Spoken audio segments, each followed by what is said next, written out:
ಸ್ಯಾಂಡಲ್ವುಡ್ನ ಬಹುನಿರೀಕ್ಷಿತ ಸಿನಿಮಾ ಕೇಡಿ the devil ಈಗ ಬಿಡುಗಡೆಗೂ ಮುನ್ನವೇ ಸಂಕಷ್ಟಕ್ಕೆ ಸಿಲುಕಿದೆ.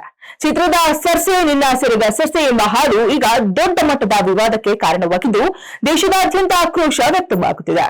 ಅಷ್ಟಕ್ಕೂ ಈ ಹಾಡಿನಲ್ಲಿ ಏನಿದೆ, ಯಾಕೆ ಈ ಸಾಂಗ್ ಅನ್ನ ಯೂಟ್ಯೂಬ್ನಿಂದ ಡಿಲೀಟ್ ಮಾಡಲಾಯಿತು? ಇಲ್ಲದೆ ಕಂಪ್ಲೀಟ್ ರಿಪೋರ್ಟ್. ನಿರ್ದೇಶಕ ಪ್ರೇಮ್ ಮತ್ತು ಧ್ರುವ ಸರ್ಜಾ ಕಾಂಬಿನೇಷನ್ನ ಕೇಡಿ ಸಿನಿಮಾ ಸದ್ಯ ಸಖತ್ ಸೌಂಡ್ ಮಾಡ್ತಿದೆ. ಆದರೆ ಇತ್ತೀಚೆಗೆ ಬಿಡುಗಡೆಯಾದ ನೋರಾ ಫತೇಹಿ ಮತ್ತು ಸಂಜಯ್ ದತ್ ಅಭಿನಯದ ವಿಶೇಷ ಹಾಡು ಚಿತ್ರತಂಡಕ್ಕೆ ನುಂಗಲಾರದ ತುತ್ತಾಗಿ ಪರಿಣಮಿಸಿದೆ. ಹಾಡಿನಲ್ಲಿ ಬಳಸಲಾಗಿರುವ ಪದಗಳು ಮಹಿಳೆಯರನ್ನ ಅವಹೇಳನ ಮಾಡುವಂತಿದೆ ಮತ್ತು ಅತೀವ ಅಶ್ಲೀಲತೆಯಿಂದ ಕೂಡಿದೆ ಎಂದು ನೆಟ್ಟಿಗರು ಆಕ್ರೋಶ ಹೊರಹಾಕಿದ್ದಾರೆ. ಎನ್ಎಚ್ಆರ್ಸಿ ಹಸ್ತಕ್ಷೇಪ.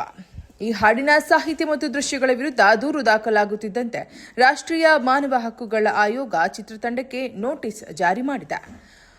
ಖ್ಯಾತ ಗಾಯಕ ಅರ್ಮಾನ್ ಮಲ್ಲಿಕ್ ವಾಣಿಜ್ಯ ಚಿತ್ರಗೀತೆಗಳ ಸಾಹಿತ್ಯ ಇಷ್ಟೊಂದು ಕೆಳಮಟ್ಟಕ್ಕೆ ಇಳಿಯುತ್ತಿರುವುದು ಬೇಸರದ ಸಂಗತಿ ಎಂದು ಟ್ವೀಟ್ ಮಾಡುವ ಮೂಲಕ ವಿರೋಧ ವ್ಯಕ್ತಪಡಿಸಿದ್ದಾರೆ. ಈ ವಿವಾದದ ಬಗ್ಗೆ ಮೌನ ಮುರಿದಿರುವ ನಟಿ ನೋರಾ ಫತೇಹಿ, ನನಗೆ ಕನ್ನಡ ಭಾಷೆ ತಿಳಿಯುವುದಿಲ್ಲ. ಚಿತ್ರತಂಡ ಹೇಳಿದಂತೆ ನಾನು ನಟಿಸಿದ್ದೇನೆ. ಹಿಂದಿ ಆವೃತ್ತಿಯ ಸಾಹಿತ್ಯ ಕೇಳಿ ನನಗೂ ಆಘಾತವಾಯಿತು ಎಂದು ಸ್ಪಷ್ಟನೆ ನೀಡಿದ್ದಾರೆ. ಇನ್ನು ನಿರ್ದೇಶಕ ಪ್ರೇಮ್, ಯಾರ ಮನಸ್ಸನ್ನ ನೋಯಿಸುವ ಉದ್ದೇಶ ನನಗಿರಲಿಲ್ಲ. ಸಾರ್ವಜನಿಕರ ಆಕ್ರೋಶಕ್ಕೆ ಗೌರವ ಕೊಟ್ಟು ಹಾಡನ್ನ ಯೂಟ್ಯೂಬ್ನಿಂದ ಹೊರಹಾಕಿದ್ದೇವೆ. ಸಾಹಿತ್ಯವನ್ನ ಬದಲಿಸಿ ಮತ್ತೆ ಬಿಡುಗಡೆ ಮಾಡುತ್ತೇವೆ ಎಂದು ಕ್ಷಮೆ ಯಾಚಿಸಿದ್ದಾರೆ.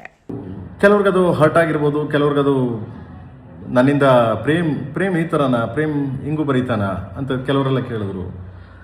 ಸೊ ಒಬ್ಬ ಸಾಹಿತ್ಯ ಆದಮೇಲೆ ಸಾಹಿತ್ಯ ರಚನೆ ಮಾಡ್ಬೇಕಾದ್ರೆ ಹಾಗೂ ಬರೀಬೇಕು, ಹೀಗೂ ಬರೀಬೇಕು, ಎಲ್ಲ ಥರ ಬರೀಬೇಕು. ಬಟ್ ಹಂಗನ್ಬಿಟ್ಟು ಕೀಳು ಭಾವನೆಯಲ್ಲಿ ಯಾರ್ದು ಕೀಳು ಮಟ್ಟದ ಸಾಹಿತ್ಯಗಳನ್ನ ಬರೀಬಾರ್ದು. ಬಟ್ ಇದನ್ನು ನನ್ನ ದೃಷ್ಟಿಕೋನದಲ್ಲಿ ನಾನು ಬಾಟಲ್, ಉಪ್ಪಿನಕಾಯಿ ನಿಮ್ಗೆ ಅವಾಗಲೇ ಹೇಳಿದೆ ನಾನು. ಸೊ ಬಾಟಲ್ನ ಮೇಲೆ ಎತ್ತಿ ತೊಟ್ಟಿಗೆ ತಂಗೊಳಗೆ ಇಳಿಸಿ ದಿಸ್ ಇಸ್ ಅ ಬಾಟಲ್ ಅದು. ಸೊ ಅದನ್ನು ಬೇರೆ ಬೇರೆ ಅರ್ಥದಲ್ಲಿ ಕಲ್ಪನೆ ಮಾಡ್ಕೊಂಡ್ರು, ಬೇರೆ ಬೇರೆ ಅರ್ಥದಲ್ಲಿ ಇದು ಮಾಡ್ಕೊಂಡು ನನ್ನನ್ನು, ನನ್ನ ಫ್ಯಾಮಿಲಿನ, ನನ್ನ ಕೆಟ್ಟ ಅಬ್ಯೂಸ್ ಮಾಡ್ಕೊಂಡು ತುಂಬ ಲೈಕ್ಸು ಕಾಮೆಂಟ್ಸ್ಗೋಸ್ಕರ ಮಾಡ್ತಾಯಿದ್ದೀರಾ. ಎನಿವೆ ಥ್ಯಾಂಕ್ಸ್, ಅವ್ರಿಗೆಲ್ಲ ಒಳ್ಳೇದಾಗಲಿ. ಯಾರ್ಯಾರು ನನ್ನ ಕಾಲೆಳಿಬೇಕು, ನನ್ನ ಬಗ್ಗೆ ಕೀಳಾಗಿ ಮಾತಾಡಬೇಕು ಅನ್ನೋದೆಲ್ಲ ಸೊ ಅದು ನಿಮಗೆ ಬಿಟ್ಟಿದ್ದು. ಏನು ಮಾಡೋಕ್ಕಾಗಲ್ಲ, ಅದನ್ನು ಏನು ಮಾಡೋಕ್ಕಾಗಲ್ಲ. ನಿಮ್ಗೆ ಆ ಥರದವ್ರಿಗೆಲ್ಲ ಅವ್ರಿಗೆಲ್ಲ ಒಳ್ಳೇದಾಗಲಿ. ದೇವ್ರು ನಿಮ್ಮನ್ನೆಲ್ಲ ಚೆನ್ನಾಗಿಟ್ಟಿರಲಿ.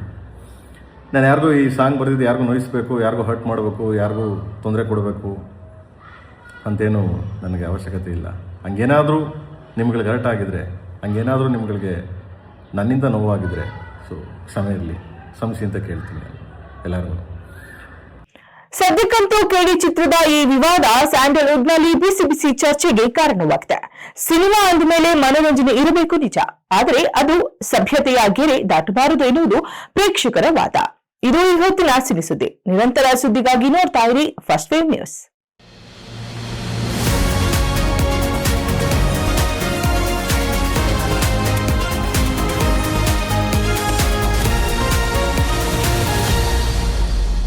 ಫಸ್ಟ್ ವೇವ್ ನ್ಯೂಸ್, ನಿಮ್ಮ ದಾರಿ ನಮ್ಮ ಜವಾಬ್ದಾರಿ.